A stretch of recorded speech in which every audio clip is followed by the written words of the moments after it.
She's simply not good enough, Emily. My studio has a reputation to maintain.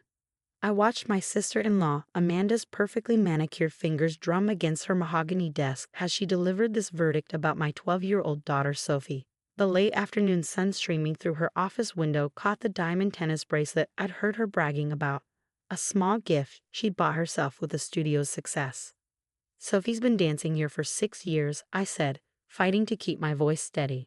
She practices more than any other student. You've seen her dedication. Amanda's lips curved into that condescending smile I'd grown to hate over the years. Dedication doesn't equal talent. The winter recital is our biggest event of the year. I can't have her mediocre performance bringing down the whole show. My hands clenched in my lap as I thought about Sophie waiting in the car outside because Amanda had insisted this be an adults-only conversation. My daughter, who spent every spare moment practicing, who begged for extra lessons, who danced in our garage until midnight because she was determined to perfect her techniques. This isn't about talent, I said. This is about your ego. Amanda's smile vanished. Excuse me?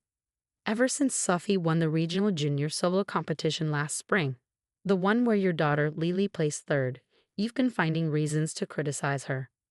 That's ridiculous, Amanda snapped, but I caught the flash of anger in her eyes. Lily's setback was temporary. She was recovering from a sprained ankle. Everyone knows she's the more talented dancer. Of course. Lily, Amanda's pride and joy, who'd been handed leading roles since she could walk. Who never had to audition, never had to prove herself because her mother owned the studio. Sophie earned her spot in that competition. I continued. Just like she earned her place in this recital. You can't just kick her out 3 weeks before the show. Amanda stood up, smoothing her designer blazer. Actually, I can. My studio, my rules. Sophie's just not up to our standards. Perhaps you should look into some recreational dance classes at the community center. Something more her speed. The dismissal in her voice made my blood boil. This wasn't just about a dance recital. This was about Amanda's need to ensure her daughter always came first, always shone brightest. She'd been this way since she married my brother Mark 5 years ago, constantly competing, constantly proving her family's superiority. Sophie's already memorized her solo, I argued. She's been rehearsing with the group for months. What am I supposed to tell her? Tell her life isn't fair, Amanda said with a shrug. Better she learn that now. Besides, this will free up the solo spot for someone more deserving. Like Lily, she didn't need to add. I stood up, my chair scraping against the hardwood floor. You're making a mistake. No, Emily. The mistake was letting Sophie continue this long when she clearly doesn't have what it takes. I mean, really, look at her body type. She'll never have a dancer's build like Lily. That was it. I'd sat through years of Amanda's subtle digs, her backhanded compliments, her constant undermining of Sophie's confidence. But body-shaming my 12-year-old daughter, that crossed the line. We're done here, I said, my voice ice-cold. You'll have our withdrawal paperwork tomorrow. Amanda's eyes widened slightly. Clearly, she hadn't expected me to pull Sophie from the studio entirely. Don't be hasty. Sophie can still take regular classes. She's just not recital material. Save it. I cut her off. You've made your position clear, but remember this moment, Amanda. Remember exactly what you did and why. As I turned to leave, she called after me. She'll never make it as a dancer, Emily.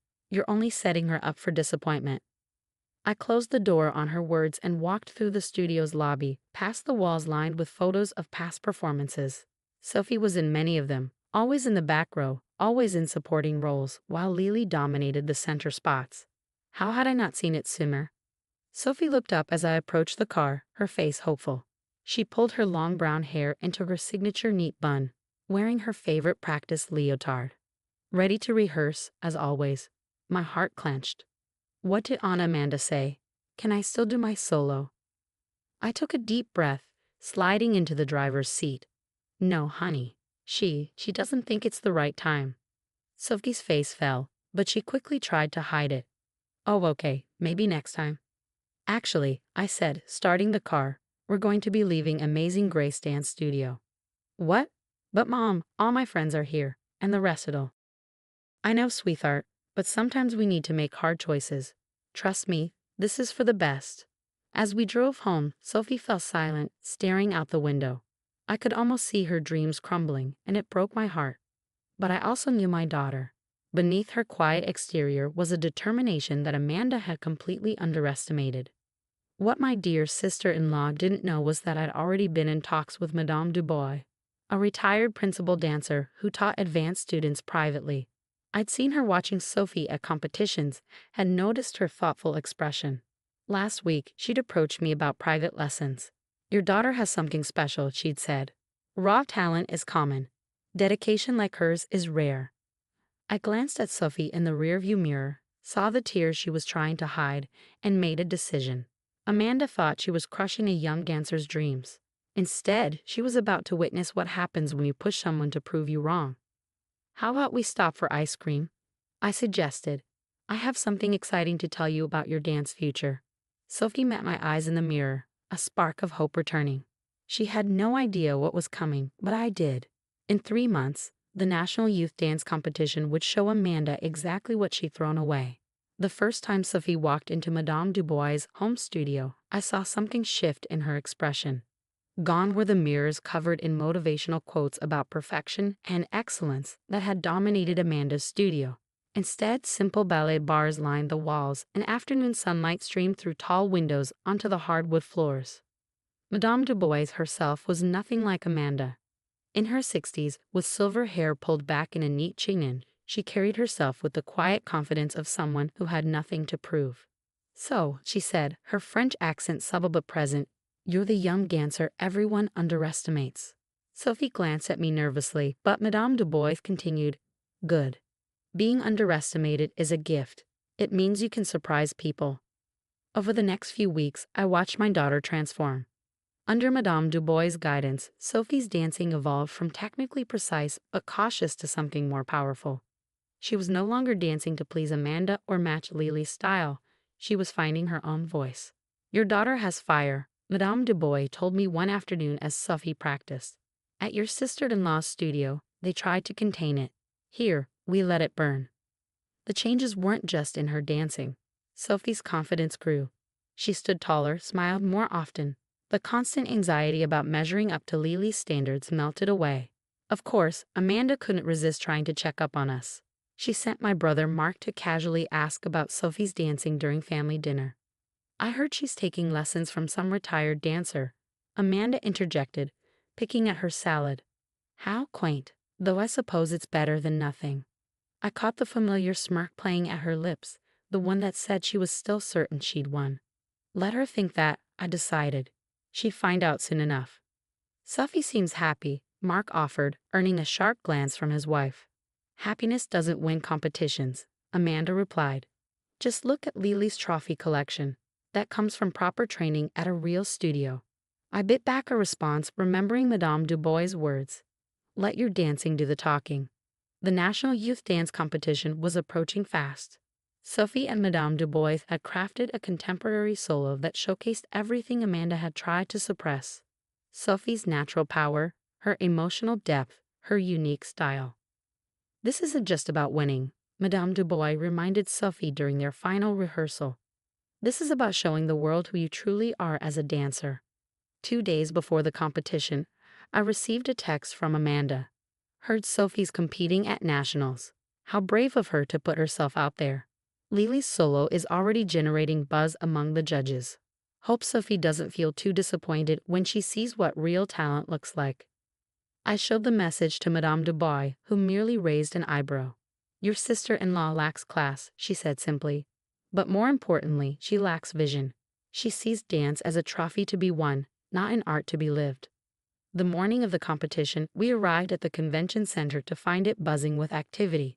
Dancers from across the country warmed up in every available space, their sequined costumes catching the light. We spotted Amanda and Lily near the registration desk, surrounded by their usual entourage of studio parents.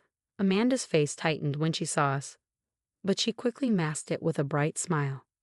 "Sophie, what a surprise to see you here." She air-kissed my cheek. "And you must be her new teacher." Madame Dubois gave a slight nod. "Indeed, and you are the one who let this talented young dancer slip away. How unfortunate for you." Amanda's smile faltered. Before she could respond, the announcer called for junior solo competitors to prepare. "Break a leg, Sophie," Lily said, but the words carried the same condescending tone her mother had perfected. "Try not to be too nervous when you see my new turning sequence." Sophie just smiled. "Good luck, Lily. Dance your best." As we headed to the dressing room, I heard Amanda stage whisper to another mother, "Can you believe they're actually going through with this? It's almost cruel, letting her embarrass herself at this level." Sophie squeezed my hand. "It's okay, Mom. I'm not dancing for them anymore."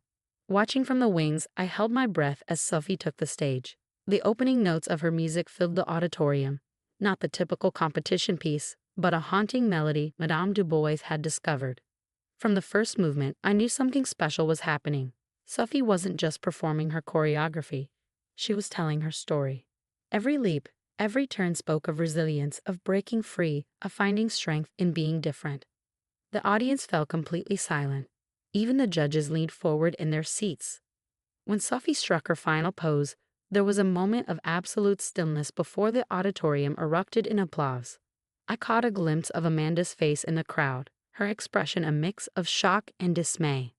Lily performed next, her routine filled with impressive technical tricks and flashy movements.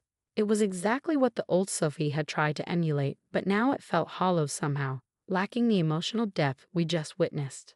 As we waited for the results, Madame Du Bois kept Sophie focused with warm-up exercises, ignoring the whispers and stares from Amanda's studio crowd. "Remember," she told Sophie, "whatever happens, you've already won.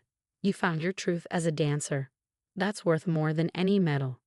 But as the scores were about to be announced, I couldn't help noticing how Amanda had positioned herself near the podium, ready to celebrate what she clearly assumed would be another victory for her studio.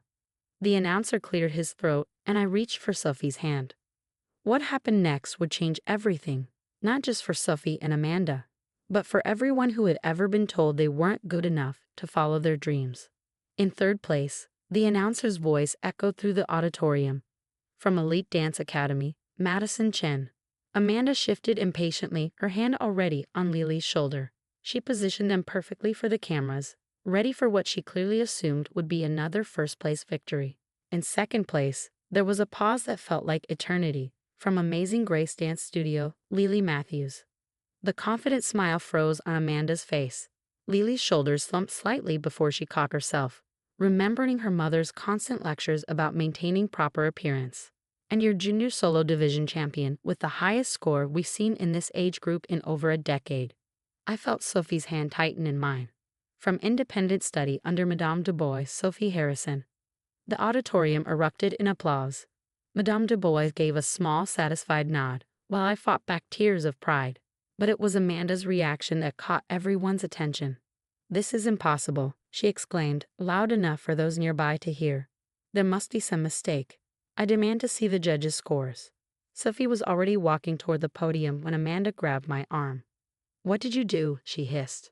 "Who did you bribe?" There's no way she could have beaten Lily fairly. Madame Du Bois stepped between us, her voice carrying just enough for the surrounding crowd to hear. "The only unfair thing here, Madame, is how long you suppressed that child's talent. Now, if you'll excuse us, your scene is preventing your niece from receiving her award." Red-faced, Amanda watched as Sophie accepted her trophy and gold medal. The head judge was explaining something about extraordinary artistic expression and emotional maturity beyond her years. But Amanda had already turned away, practically dragging a tearful Lily toward the exit. Later, during the reception, dance teachers and studio owners kept approaching us. Many had questions about Sophie's training, impressed by how her style had evolved. A few even quietly mentioned their own experiences with Amanda's studio politics. "Mom," Sophie called out, rushing over with her phone. "Look at this." She showed me a social media post from the competition's official account. They had shared a clip of her performance, and it was already going viral in the dance community. The comments were flooding in. "This is what real artistry looks like. Who is this amazing young dancer?" Finally, something authentic in competition dance. That's when my brother Mark approached, looking uncomfortable. "Emily, can we talk?" He led me to a quiet corner. "I had no idea," he said softly, "about any of it. The way Amanda treated Sophie, how she..." I've been watching some of the studio practices lately. Really watching. It's not right. No, I agreed. It's not. I've enrolled Lily in therapy, he continued. The pressure Amanda puts on her, it's affecting her badly. And after seeing Sophie dance today, how happy she looks. He trailed off, then squared his shoulders. I'm making some changes at home. Big ones. I squeezed his hand, understanding what he wasn't saying. Across the room, I spotted Amanda making one last desperate attempt to salvage her reputation, telling anyone who would listen about how she'd discovered Sophie's talent, how she'd always known she was special. But it was too late. The truth had danced its way into the spotlight. That evening, as Sophie carefully placed her trophy on her desk, she turned to me with thoughtful eyes. Mom, I'm glad Aunt Amanda kicked me out of her studio. You are? She nodded. If she hadn't, I might never have found out who I really am as a dancer, or met Madame Du Bois, or learned that sometimes the bad things people do to us lead us somewhere better. I hugged her, marveling at her wisdom. When did you get so smart? Probably around the same time I learned that being good enough for someone else isn't as important as being right for yourself. The next day, Sophie received an invitation to join an elite summer intensive program, one that Amanda had always bragged about Lily attending. But Sophie surprised me again. I think I'll stay here and keep training with Madame Du Bois, she decided. She helps me remember why I love dancing in the first place. As I watched her head to the studio that afternoon, I thought about Amanda's words from 3 months ago. She'll never make it as a dancer. Sometimes the best response to people who underestimate you isn't to prove them wrong. It's to soar so far beyond their limited vision that they become irrelevant to your story entirely. Sophie had done exactly that, and her journey was just beginning.